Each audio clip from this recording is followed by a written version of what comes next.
Hola, ¿qué tal? Bienvenidos a Voz News. Qué bueno que nos acompañan este viernes 30 de mayo. Los saluda Karina Yapor. Vamos a los titulares. La Corte Suprema suspende una orden de un tribunal inferior que impedía a la administración Trump deportar a más de 500,000 inmigrantes. Hablaremos con un abogado de inmigración sobre lo que significa esta decisión. Además, el presidente Trump acusa a China de violar el acuerdo comercial al que llegó con Estados Unidos para rebajar los altos aranceles bilaterales. Y hay buenas noticias para los bolsillos de los consumidores en el país. Le diremos lo que dice el último reporte de la inflación. Esto y más en Voz News, que comienza ya.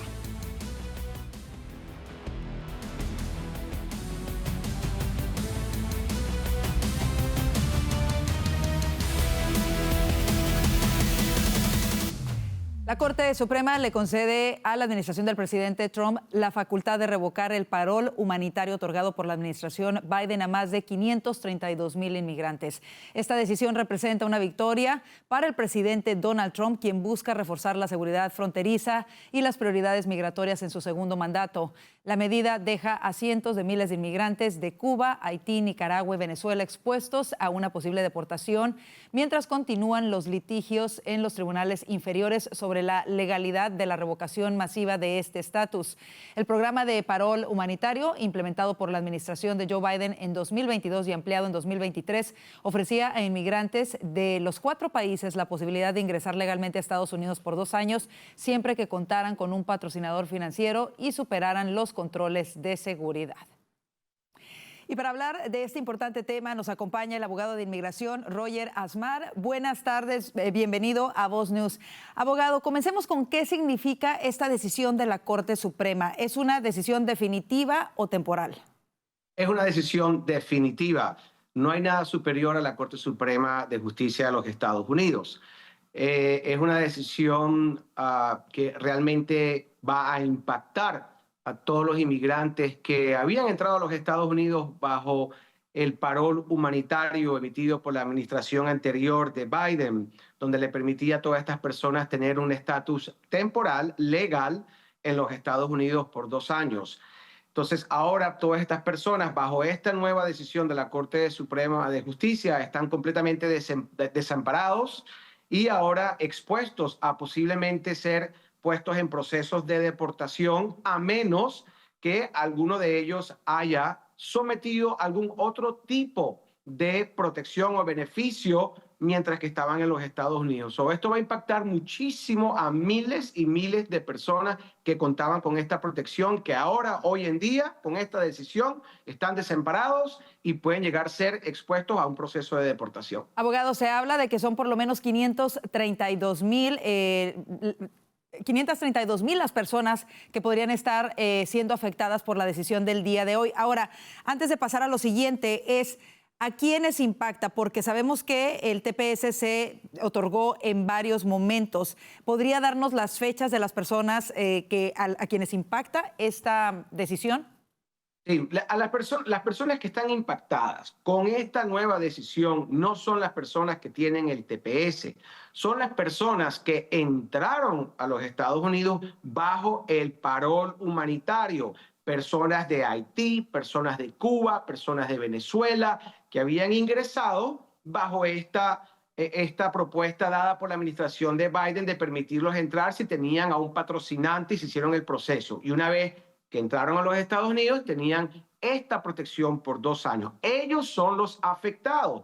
Ahora, si una persona entró con este parol humanitario, pero estando aquí cambió de dirección y sometió el TPS y fue aprobado y ahora tiene el TPS, pues esta persona está protegida por el TPS. Si esta persona entró y sometió un asilo y ese asilo está siendo estudiado, está siendo procesado, pues esta persona está protegida porque tiene otro proceso que ingresó ante USCIS, ante UCIS. Pero si esta persona ingresó a los Estados Unidos con ese parol humanitario y se quedó con su parol humanitario y no buscó otras alternativas y otras vías, esa persona hoy en día está afectada y está expuesta a que sea detenida, puesta en proceso de deportación y eventualmente deportada. ¿Cuánto podría durar ese proceso? Digamos, las personas que no buscaron algún otro remedio, ¿qué es lo siguiente? ¿Qué sigue para ellos? ¿Les va a llegar una notificación de deportación? ¿Les va a llegar una cita donde deban presentarse? ¿O cuál es el procedimiento en este caso, abogado? Bueno, no lo sabemos, pero te lo puedo decir con experiencia. Probablemente, como ya tienen el registro, la información de todas estas personas, más de medio millón de personas, van a llegar cartas que se llaman noticias de apariencia, de comparecencia a la corte para enfrentar un proceso de deportación. Es lo que yo estimo que va a empezar a suceder.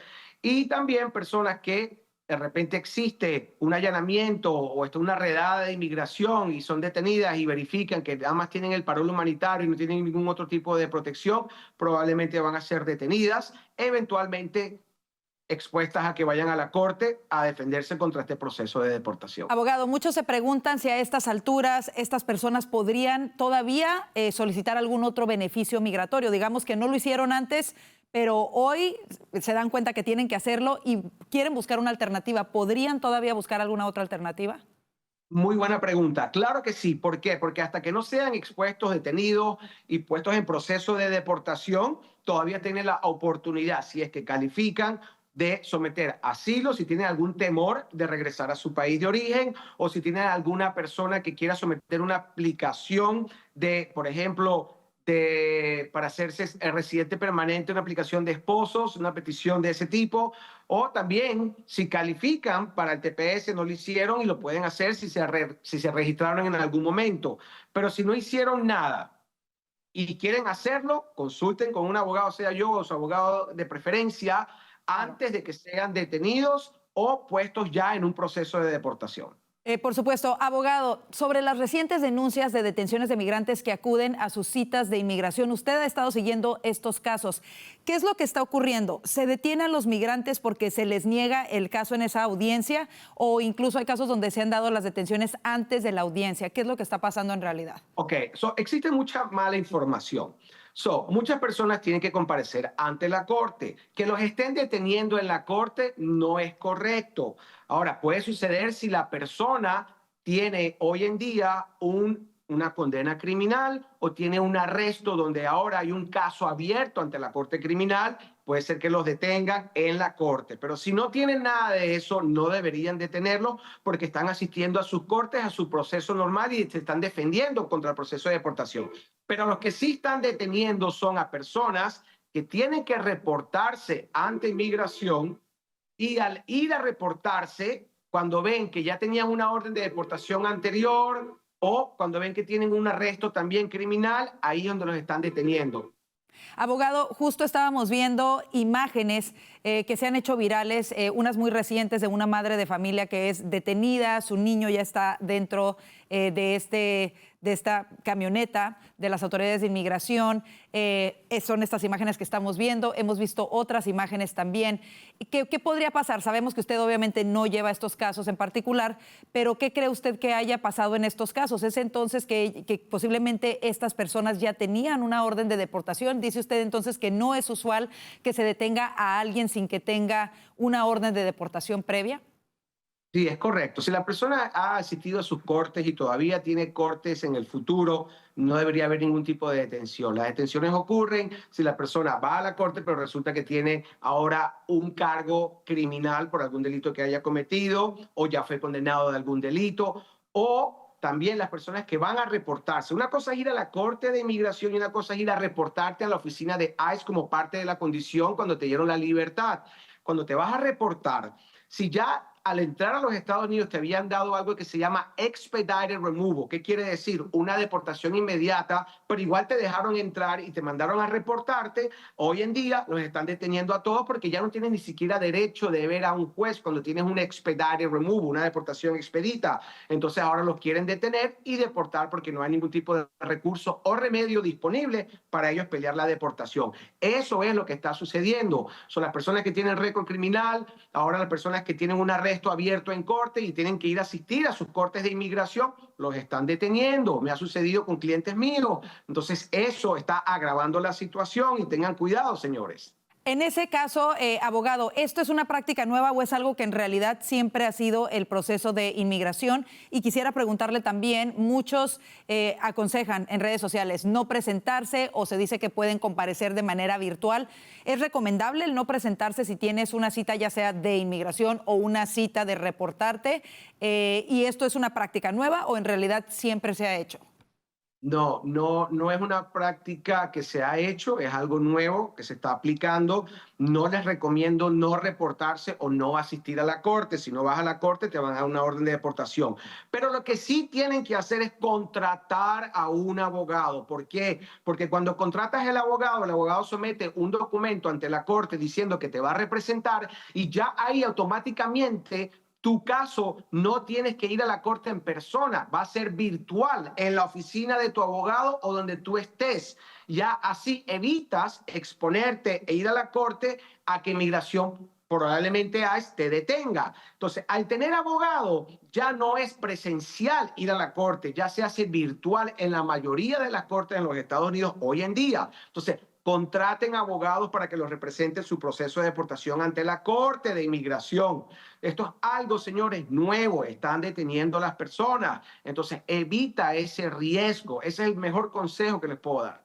Abogado, queremos agradecerle muchísimo el que nos brinde pues todo este panorama sobre lo que está sucediendo en realidad y estas recomendaciones que son importantes para quienes estén enfrentando algún proceso migratorio. Muchísimas gracias por estar con nosotros. Es más que un placer. Muchísimas gracias. Y el Departamento de Seguridad Nacional dio un paso más en la guerra contra la ciudad de Santuario al publicar una lista que incluye a 500 jurisdicciones identificadas como tales. La iniciativa da un tiempo a las autoridades para cambiar su posición y comenzar a colaborar y cumplir con las nuevas leyes migratorias y los agentes con el riesgo de perder la financiación federal en caso de persistir. La lista ha sido incluida en la página web del DSS, que irá actualizándose periódicamente de acuerdo con las posturas que vayan adoptando los responsables políticos, tanto para retirar a las ciudades que den marcha atrás o para incluir a otras que comiencen a aplicar los criterios de Santuario. Entre las ciudades que se incluyen aparecen San Francisco, San Diego, Las Vegas, Nueva York, Santa Fe y Filadelfia. En otras cosas, el presidente Donald Trump ha acusado a China de violar el acuerdo comercial alcanzado en Ginebra y aunque no especificó qué medidas tomará al respecto, sí dijo y dejó claro que vienen consecuencias. Vanessa Vallejo nos tiene los detalles. En una publicación de Truth, el presidente Donald Trump ha acusado a China de violar el acuerdo sobre minerales críticos. Dijo que se había esforzado por tener una buena relación y que había actuado para que China no sufriera, pero que China se ha portado mal. En el post se lee lo siguiente: llegué a un acuerdo rápido con China para salvarlos de lo que creía que sería una situación muy grave y no quería que eso sucediera. Gracias a este acuerdo todo se estabilizó rápidamente y China volvió a la normalidad. Todos estaban contentos. Esa es la buena noticia. La mala noticia es que China, quizás no sorprenda a algunos, ha violado totalmente su acuerdo con Estados Unidos. Y es que al parecer China avanzaba muy lentamente en sus promesas de emitir licencias de exportación para minerales de tierras raras.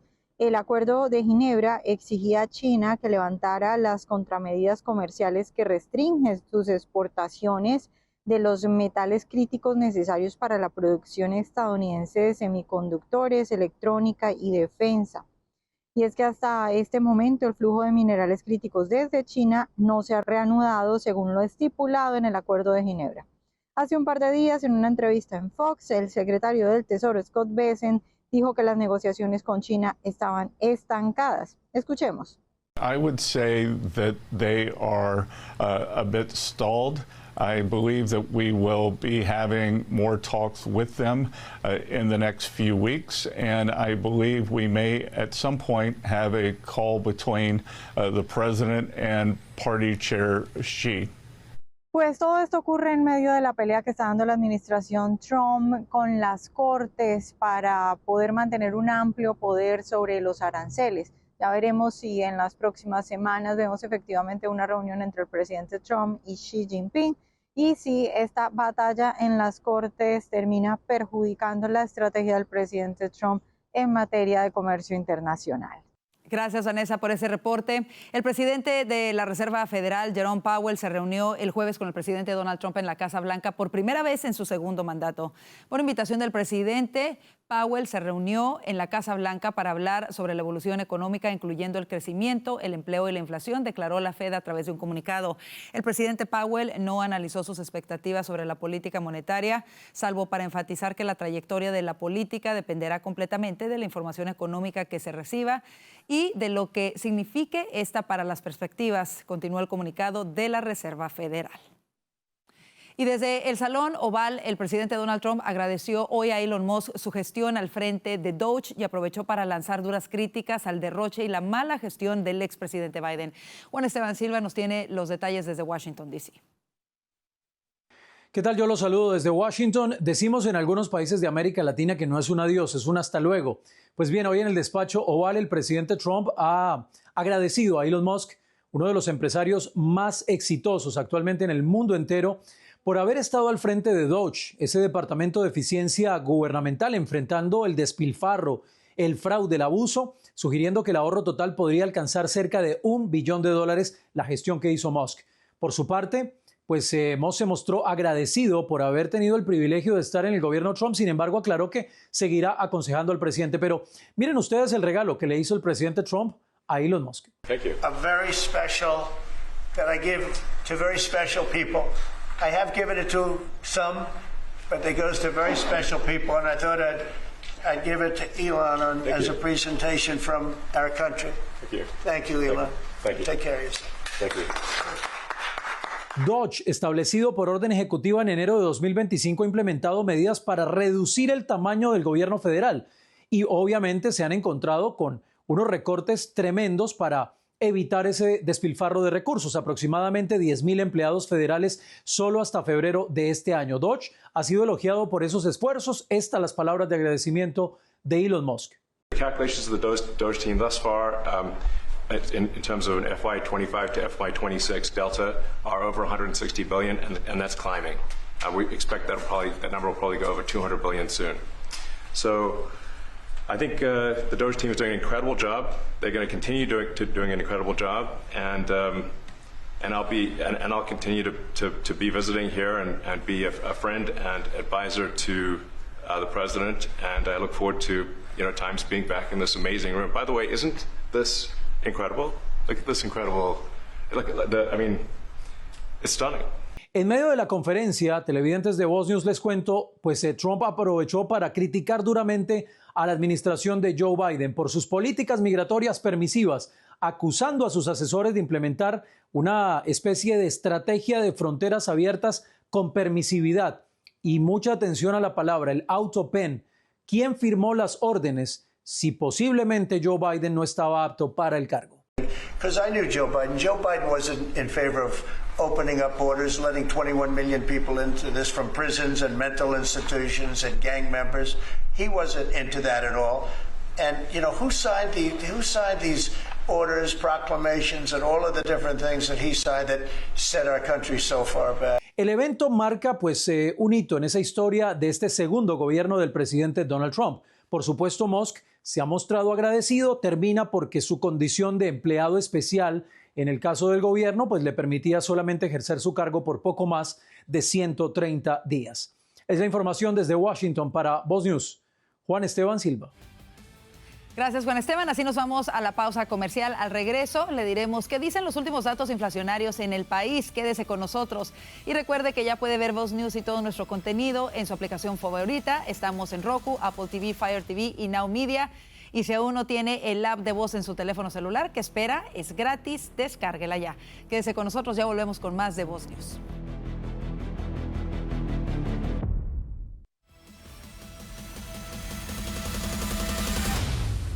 Vamos a temas económicos. La inflación se moderó en abril a 2.1% en Estados Unidos, según el índice de precios basado en gastos de consumo personal publicado este viernes. Con el dato de abril, la inflación general queda apenas por encima del objetivo a largo plazo de la Fed de 2%. Por otra parte, la inflación subyacente, que excluye los precios volátiles de la energía y los alimentos, subió un 2.5% en un año, también ligeramente por debajo del pronosticado 2.6%. Asimismo, la confianza de los consumidores dejó de deteriorarse en mayo, según la encuesta de la Universidad de Michigan, actualizada este viernes. En más información, el World Boxing, la nueva Federación Internacional de Boxeo que cuenta con reconocimiento del Comité Olímpico Internacional y organizará el torneo de los Juegos de Los Ángeles 2028, anunció este viernes que hace obligatorios los test de género para participar en sus competencias. La entidad señaló en un comunicado que tomó esta decisión ante las preocupaciones sobre la seguridad y el bienestar de todos los boxeadores, incluyendo a Iman Khelif de Argelia, titular en la categoría femenil en los los Juegos de París 2024 en un mediático caso. En el futuro, todos los boxeadores de más de 18 años que deseen participar en una competencia organizada por World Boxing o que cuenten con su aval deberán someterse a un test genético PCR para determinar su sexo de nacimiento y su elegibilidad para competir, añadió la instancia.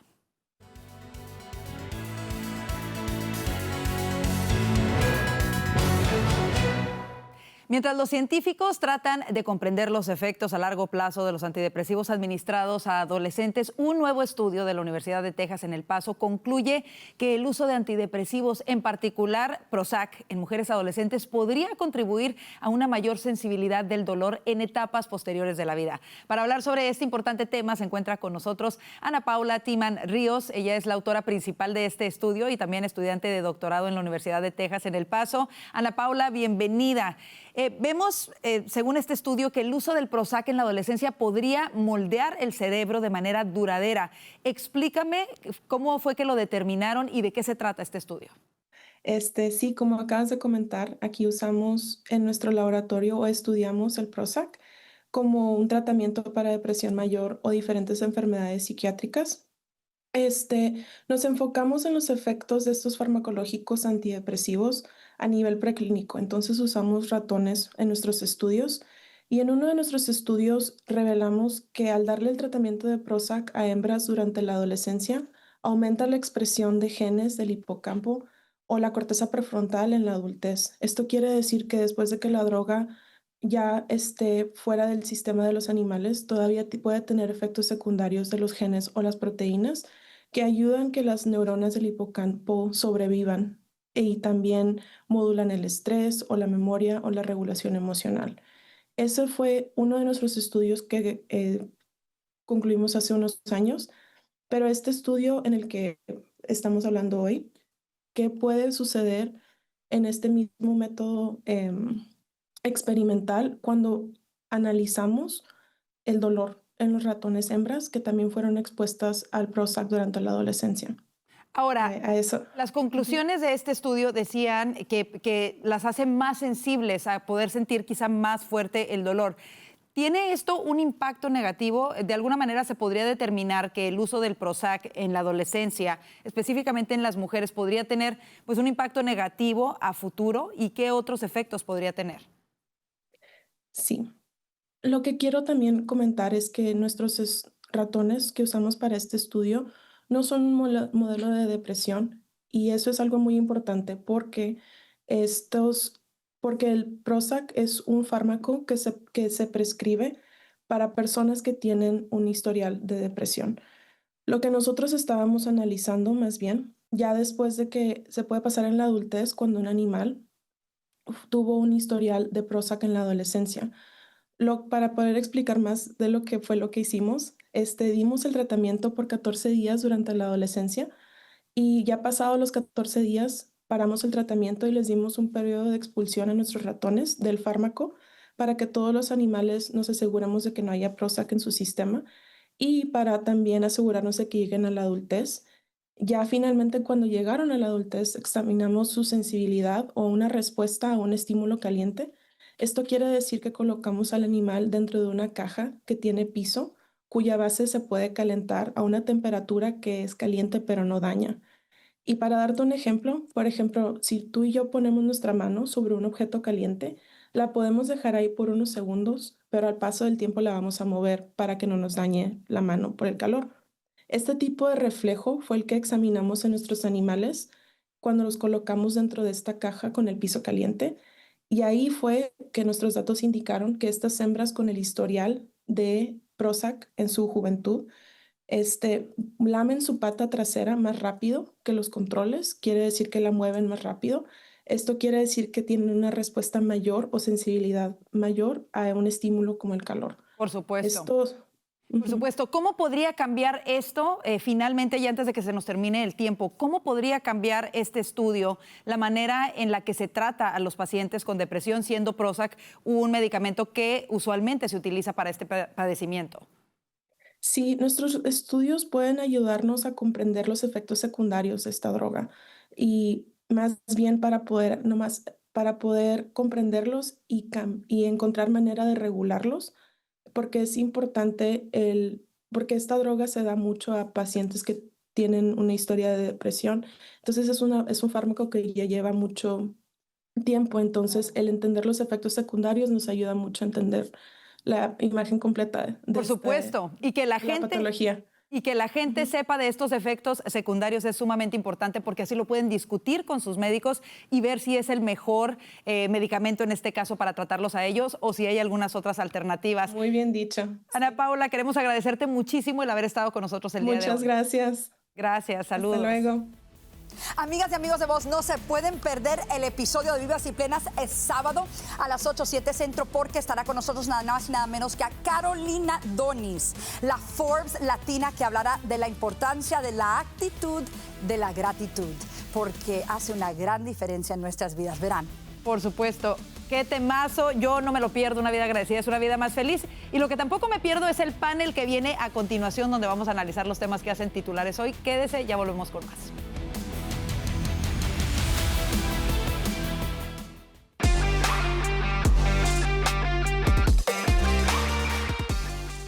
Como le informamos, la Corte Suprema le permitió a la administración Trump revocar el estatus legal de más de 500,000 inmigrantes de Venezuela, Cuba, Nicaragua y Haití. Para hablar de lo que esto representa, le damos la bienvenida a nuestros analistas: Vanessa Vallejo, analista político de Voz; Alfonso Aguilar, abogado y analista político de Voz; y Orlando Bendaño, periodista y analista político de Voz. Comienzo contigo, Orlando. ¿Cómo ves esta decisión? Bueno, a ver, es una decisión esperable. La verdad es que, pues, al menos en cuanto a la administración, es claro que esto siempre estuvo sobre la mesa. Existen los argumentos para revocar el parol humanitario. Es cierto que mucha gente abusó completamente del parol humanitario. Al final hasta se convirtió en un negocio. Pero yo creo que sí hay que contextualizar algo muy importante. La mayoría de esta gente no entró ilegalmente al país. Entró bajo una promesa vacía de Biden. Entró bajo un sistema del gobierno de los Estados Unidos fraudulento, un sistema frágil, un sistema pobre, pero al final un sistema legal. Hay mucha de esta gente que pues yo creo que debería planteársele una alternativa. Yo creo que el parol humanitario al final lo que atiende es precisamente una crisis humanitaria. Está enfocado en países que hoy viven como tal una crisis humanitaria, como Cuba, Venezuela, Nicaragua, Haití.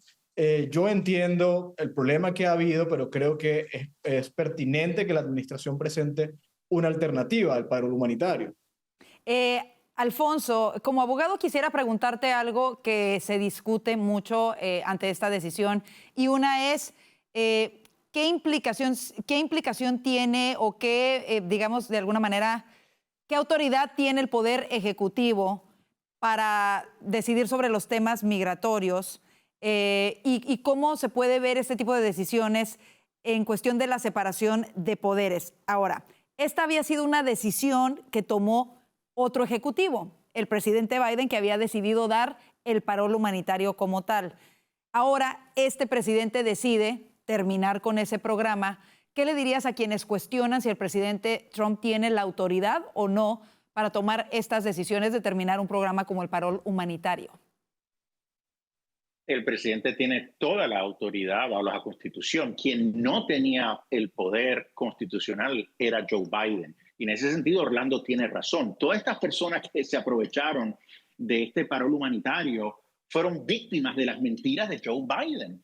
El parol humanitario es creado por ley, por el Congreso, pero lo que la ley dice es que tiene que ser ejercido caso por caso y tiene que ser otorgado por situaciones humanitarias extraordinarias. Pero no se puede utilizar ese poder de parol humanitario para crear todo un programa, que fue lo que hizo la administración Biden, diciendo vamos a aceptar, no me recuerdo ahora cuál era el número, eran 30,000 por mes, algo así, 30,000 personas de Venezuela, Cuba, Haití, Nicaragua. Tú no puedes crear un programa a base de ese poder. Para eso tú tienes que ir al Congreso. Y en ese sentido, a tu pregunta, la administración Biden se apropió un poder del Congreso para crear un nuevo programa. Eso le compete a la legislatura. Ahora, la decisión del Supremo es temporal en el sentido de que invalida el injunction del Tribunal de Primera Instancia.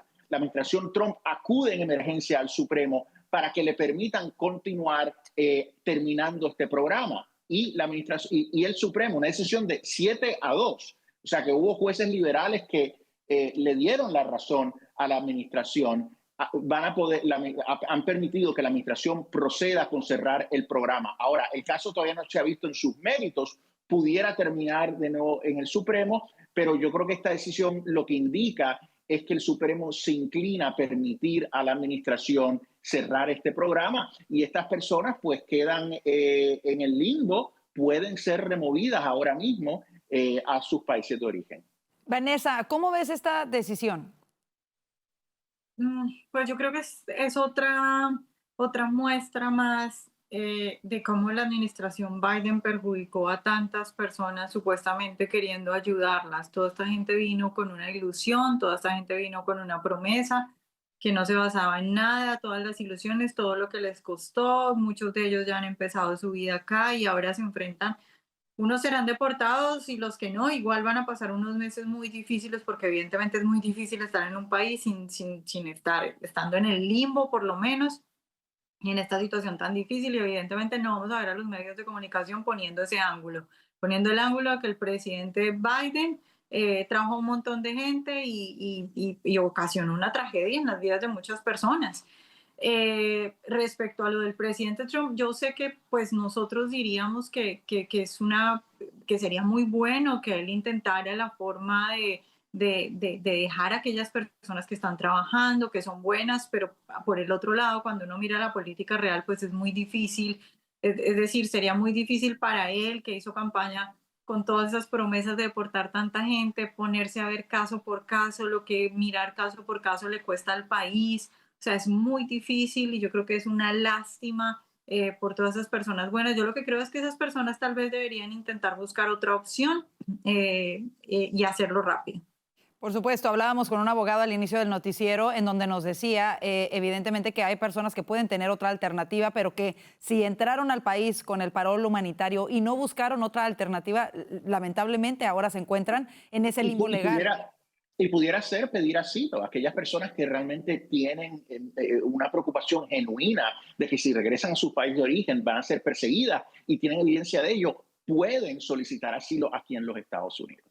Por supuesto, y sobre todo algo que resaltaba el abogado, él decía la importancia en este momento de acudir con un abogado, porque evidentemente esto te da protección, te abre el panorama de cuáles son tus opciones legales antes de que pueda ser puesto en proceso de deportación o que incluso pueda ser deportado. Y ese fue el error que hicieron las personas que se aprovecharon de este programa. O sea, sonaba bonito, era un programa de la administración, pero tenían que haber consultado con un abogado y preguntarle si una futura administración podía revocarlo. Y el consejo honesto hubiera sido sí, definitivamente. Claro, pues ojalá que la mayoría de las personas puedan encontrar una forma legal de permanecer en los Estados Unidos, sobre todo todos aquellos que realmente tienen un caso de asilo o algún otro caso, alguna otra vía legal de inmigración. Vamos al siguiente tema. China sigue siendo tema y titular el día de hoy. Parece que sigue siendo incontrolable aún para el presidente Trump, más ahora que ha roto los acuerdos de Ginebra. Alfonso, me quedo contigo rápidamente. ¿Qué mecanismos tiene Estados Unidos para hacer cumplir los acuerdos de Ginebra cuando los actores como China no responden ante organismos multilaterales? No sé, volver a los aranceles, porque fue un acuerdo informal, lo que llaman un handshake agreement, ¿verdad? Lo que pasa, no sé exactamente cuál es la preocupación de la administración. Entiendo que no están satisfechos con el avance de las negociaciones que continúan. Los chinos sí han estado quejándose de que la administración está restringiendo la exportación de productos claves americanos que ellos necesitan para sectores claves. Por ejemplo, software para diseño de chips químicos, cosas que ellos necesitan para ellos desarrollar sus productos. Está teniendo un impacto en China. Son los chinos que por un lado están diciendo que Trump no está cumpliendo con ese acuerdo. No sé, es sorprendente este acuerdo de hace apenas 2 semanas. Si este acuerdo se cae, pudiéramos regresar a los aranceles de más de 135%, que obviamente pudieran tener un impacto nefasto para la economía china, pero también para nuestra economía. Orlando, por lo ¿cómo lo menos ves? a corto plazo. Claro. Orlando, ¿cómo lo ves? ¿De alguna manera ha sido un poco ingenuo el papel de Estados Unidos en creer que China podía respetar este tipo de acuerdos, como lo dijo Alfonso, donde únicamente realmente es un acuerdo verbal prácticamente? Bueno, es completamente ingenuo, pero además es muy paradójico, porque precisamente estas organizaciones multilaterales van en decaimiento, se están replegando, han perdido autoridad, y en gran parte precisamente por la voluntad de esta administración. Donald Trump ha dejado muy claro que estas organizaciones multilaterales como la Organización Mundial de la Salud, la Corte Penal Internacional y las mismas Naciones Unidas no tienen esa autoridad ni la legitimidad moral. Entonces, yo entiendo la frustración con China. China es un actor arbitrario, es un actor injusto, es un actor hostil con Estados Unidos, pero no puede pretender la administración que se pliegue a las organizaciones multilaterales. No solamente no lo va a hacer, sino que además China coopta gran parte de las organizaciones multilaterales. Hoy muchas organizaciones multilaterales están a servicio de China, en parte porque Estados Unidos, bajo la administración demócrata, ha desatendido a estas organizaciones. Entonces yo creo que lo que puede hacer Estados Unidos es lidiar directamente con China, no estar apelando a ninguna organización multilateral y pues le tocará retomar el tema de los aranceles. Ahora, justo mencionábamos ayer, discutíamos si de alguna manera Estados Unidos se ha debilitado con las acciones judiciales que intentan impedir la política arancelaria del presidente Trump. Vanessa, ¿cómo lo ves? ¿Crees que esto de alguna manera debilite la posición, la postura de los Estados Unidos, el saber, China, por ejemplo, que ve que hay varios juicios en contra de la administración tratando de bloquear sus aranceles? ¿Cómo lo ves? ¿Crees que esto ha debilitado de alguna manera la imagen de los Estados Unidos ante alguien como China? Pues sí, yo creo que si nosotros desde acá vemos complicado la situación del presidente respecto a estos aranceles recíprocos que eran pues los más fuertes y los más extensos y una medida más amplia, pues evidentemente los otros países también se dan cuenta, los países que están negociando también se dan cuenta de eso. Yo creo que el presidente igual tiene, digamos, otras estrategias, que igual tiene otras formas.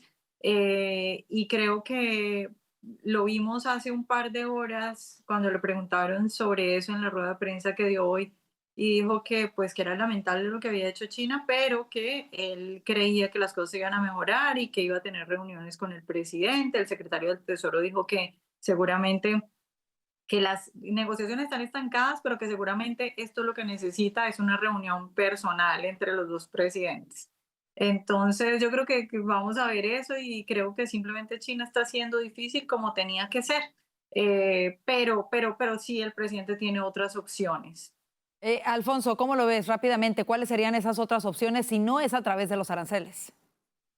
Mira, honestamente no estoy seguro, porque los aranceles era su principal herramienta. O sea, le está diciendo, voy a posponer estos aranceles por 3 meses. Ahora no está contento con las negociaciones, con la actitud de China. Va a decir, pues te voy a reimponer esos aranceles del 150%. Y China se va a reír y va a decir, mira, esto va a llegar al Supremo y esos aranceles te los van a invalidar. Entonces, ¿qué otra herramienta tiene? Pues mira, honestamente no sé. Quizás el controlar las exportaciones, controlar exportaciones de productos claves que los chinos necesitan para desarrollar sus propios productos, chips, software para desarrollar chips, químicos, ese tipo de cosas. Pero no sé si China puede conseguir otro país que le supla ese tipo de material. Quizás químicos sí, quizás el software no. No sé, yo creo que por ahí yo creo que iría la cosa, pero no es el mismo, no tiene el mismo impacto que los aranceles. Por supuesto, podríamos decir de alguna manera que los demócratas están debilitando la posición de Estados Unidos en el mundo,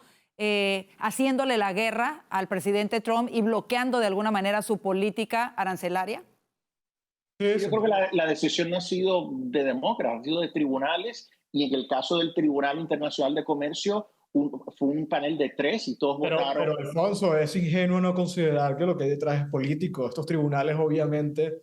Pero Orlando, uno de los jueces, y hoy por eso estaba frustrado hoy Trump con los tribunales, era un juez nombrado por Trump. Lo otro es que las limitaciones a los aranceles es a los aranceles recíprocos. El presidente puede poner limitaciones a sectores específicos, por ejemplo, claves para China, o puede manejar otro tipo de sanciones. Es decir, la limitación sería solo a los aranceles recíprocos, no a los aranceles o temporales que pueden funcionar con China o específicos sectores. Pero Vanessa, no es los aranceles de 150% era básicamente cerrar el mercado americano a los chinos. Y eso hubiera sido un golpe enorme para ellos. Puede haber otras alternativas, estoy de acuerdo contigo, pero no creo que tenga el mismo impacto que los aranceles recíprocos. Así nos vamos a la pausa comercial. Quédese con nosotros, aún hay más que analizar aquí en el panel de voces.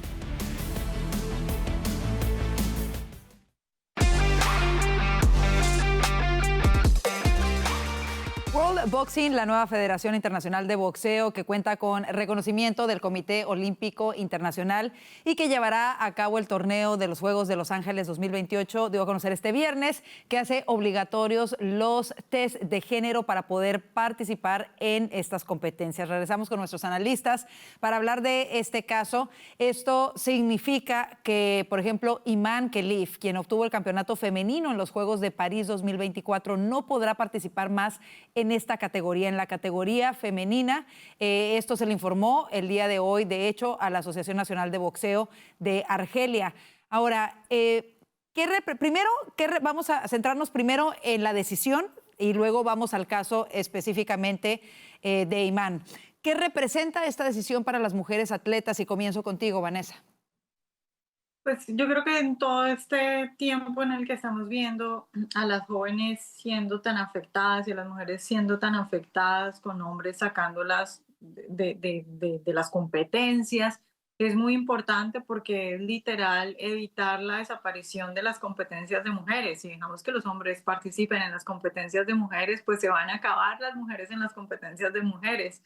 Y creo que es importante este tipo de exámenes porque una de las discusiones que se da en este tipo de situaciones es que alguien, por ejemplo, un trans que se ha hormonado desde niño, tiene entonces ciertos niveles de hormona de mujer y que por eso puede competir con otras mujeres, pero hay otras cosas más allá de las hormonas, como por ejemplo los huesos, la amplitud, la fuerza, que son importantes. Entonces creo que un examen de este tipo es incluso mucho más preciso y más, mejor, más apropiado para este tipo de cosas. El que sea hombre, pues que se vaya a las cosas de hombre, y el que sea mujer, que se vaya a las cosas de mujer. Nada de que es hombre, pero tiene muchas hormonas de mujer, entonces sí es una mujer, nada de confusiones. Creo que este examen es mucho más preciso para eso.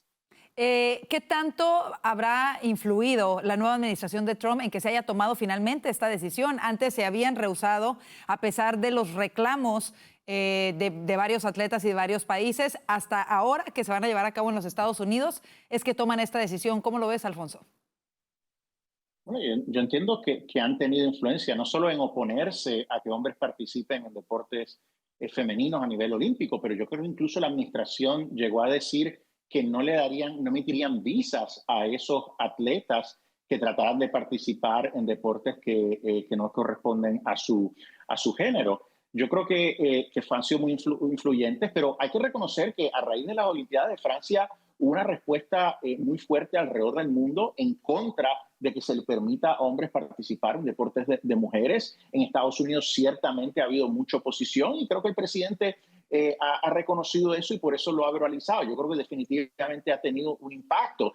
Y yo creo que es importante, como bien decía Vanessa, o sea, defender la verdad, que solo hay dos géneros. Y es no solo injusto para las mujeres, pero también es no reconocer la naturaleza, ¿verdad? Entonces yo creo que está bien impedir que hombres que saben que son hombres, que ahora dicen que son mujeres, pues se les permita competir en deportes de mujeres. Dicho eso, hay que tener también compasión porque sabemos que hay casos muy excepcionales. El caso que tú mencionas de la boxeadora de Argel, nos hemos dado cuenta de que pudiera ser uno de esos casos excepcionales. Ahora, eso no significa que hay que dejarla competir. En el caso de ella o de él, puede ser un caso muy excepcional, pero como ella no se conforma a la definición biológica normal de lo que es hombre o mujer, o de lo que es mujer en este caso, pues no creo que se le debe dejar participar. Es un caso, es una pena, ¿verdad? Pero existen casos excepcionales así. Sabemos que hay personas que nacen con algún tipo de discapacidad o problema y no hay ningún problema en reconocerlo. Hay que reconocer que es una persona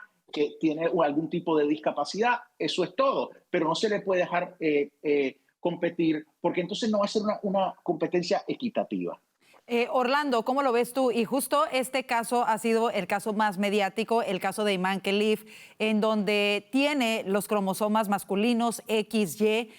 Sin embargo, siempre creció como mujer, fue registrada como mujer. Aparentemente hay algunas cosas más profundas en cuestión de si tiene genitales de mujer o de hombre y todo esto, que lo complican un poco más, pero como dice Alfonso, quizás lo importante es que desafortunadamente no reúne lo que tiene una mujer, para empezar por los cromosomas. ¿Cómo ves esta decisión y lo que se va a desarrollar en torno a esto mediáticamente? Evidentemente, esta decisión va a provocar que la discusión gire en torno a Khalif, precisamente por la polémica que hubo y porque probablemente es la atleta más popular que va a ser afectada por este caso. El problema es que no se puede tratar de, creo que vincular exactamente el caso de Khalif con la repercusión que podría tener esta decisión de la Asociación Mundial de Boxeo, porque el caso de Khalif es demasiado específico. No solamente están los elementos que tú mencionas, sino está además el contexto cultural en el que creció. Esta atleta, considerando que es una atleta mujer, que creció como mujer y fue identificada como mujer, no tomó la decisión de ser mujer, no empezó un proceso para ser mujer, ni voluntariamente tuvo algún tipo de capricho en alguna etapa de su adolescencia para ser mujer. No, creció porque además el contexto la obligó a crecer así.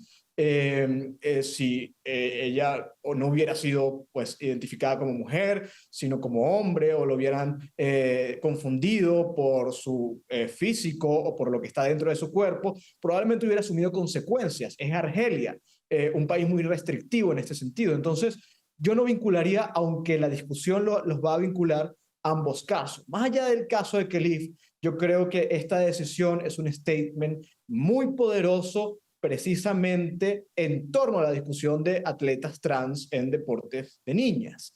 Y yo creo que más allá de la administración, esto también se debe a que hay un cambio. Yo creo que hay un cambio cultural genuino. Yo creo que el mundo se está corrigiendo poco a poco. Lo vemos en ambientes particulares, pero cada vez más general. Entonces, yo creo que es una especie de preludio de lo que pudiera venir.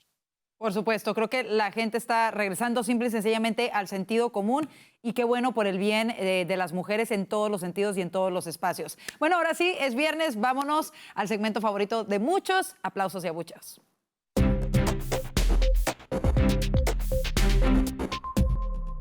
Bueno, y comenzamos con las pedradas, lo no tan positivo, no pedradas, los abucheos, porque si no van a decir que violentos. No, abucheos nada más. Y comenzamos contigo, Vanessa, ¿para quién van tus abucheos de la semana?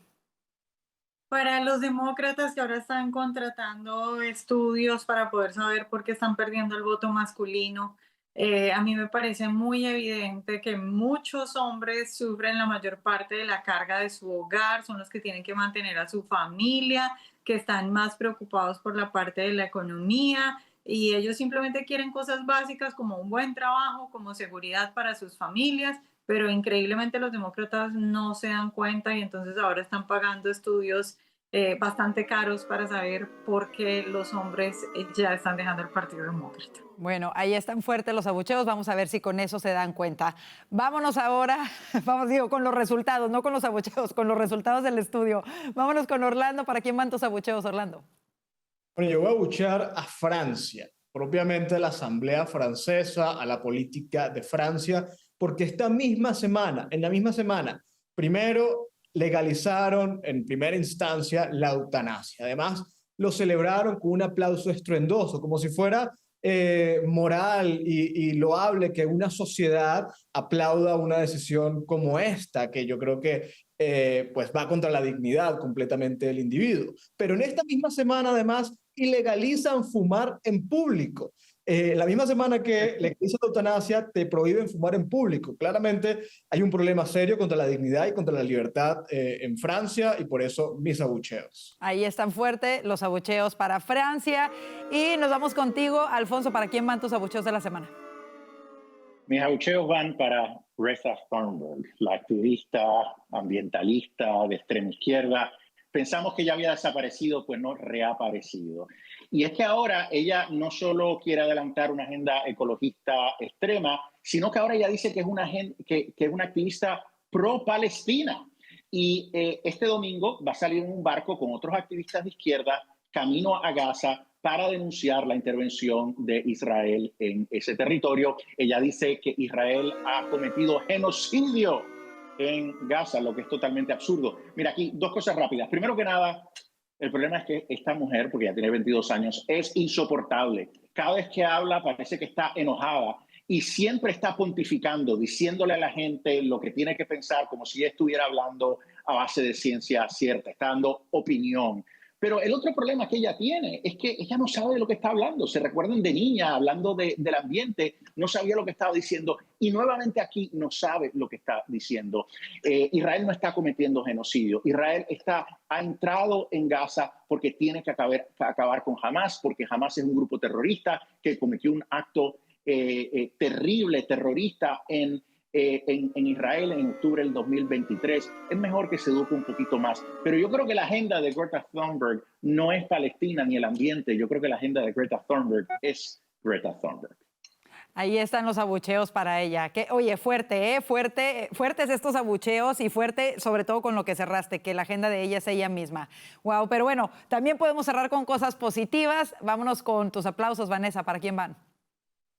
Para Elon Musk, que pues hoy se despide, ha tenido la rueda de prensa con el presidente Trump y lo que ha dicho es que este no es el final de Doge, sino apenas el inicio.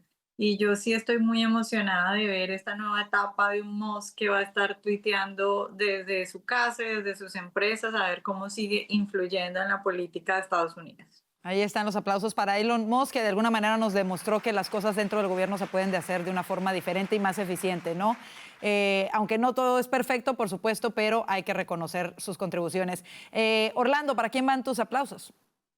Bueno, hay casos que merecen resolverse y Kash Patel está dispuesto a hacerlo, así que mis aplausos al director del FBI por querer desempolvar lo que quizá podrían ser varios de los escándalos más grandes de los últimos años, empezando por el encubrimiento de los orígenes de la pandemia y todo lo que sucedió alrededor de ello. También pues investigar qué fue lo que sucedió en la víspera del 6 de enero, la filtración de la Corte Suprema. Son casos que realmente le importan a este país, que realmente son determinantes para este país, y parece que la administración trató de meterlos bajo la alfombra. Kash Patel ya los desempolvó y vamos a ver qué sale de esto. Bueno, ahí están los aplausos para el nuevo director del FBI y cerramos contigo, Alfonso. ¿Para quién van tus aplausos? Mis aplausos al presidente de los Estados Unidos, Donald J. Trump, por cumplir con su promesa de campaña. El tema más importante, que eran los precios. Acaba de salir el Departamento de Comercio sacar su informe de abril de la inflación y ha vuelto a bajar a 2.1. Se estimaba que iba a ser 2.2, sale más baja. Ese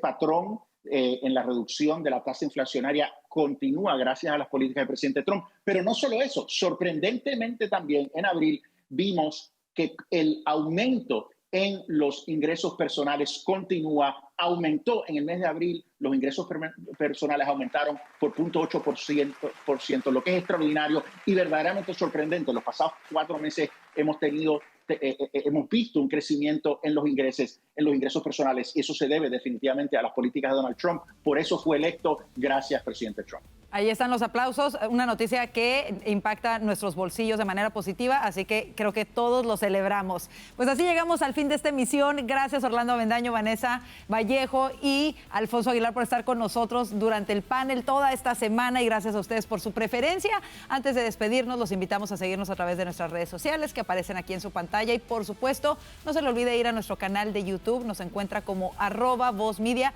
Active la campanita, suscríbase para que siempre reciba las notificaciones de nuestro contenido. Que tenga un excelente fin de semana y si Dios lo permite, le esperamos el lunes. Bendiciones.